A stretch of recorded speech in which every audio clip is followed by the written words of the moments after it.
Okay, there's a question here. So x plus y over x equal 2. How to solve this one? So we know that it's here, there's x position and denominator. Unit step, first step, left and right with time to x. So x squared plus 1 equal 2x. Then move 2x to left side.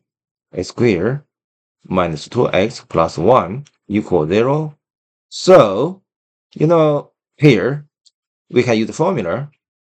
So that means a plus b squared equal a squared plus b squared plus 2ab for reverse.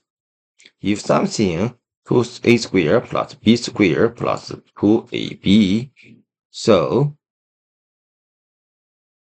equal a plus b squared. Okay, then we come here.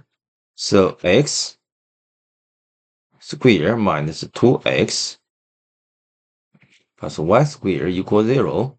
So that should be x minus 1 squared equals 0.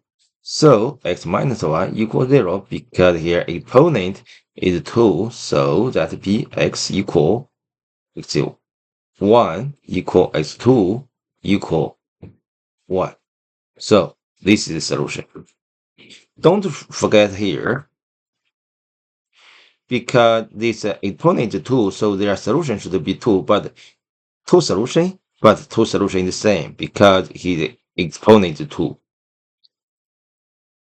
They have two solutions just as same. You cannot only write x equal 1. No, that's wrong.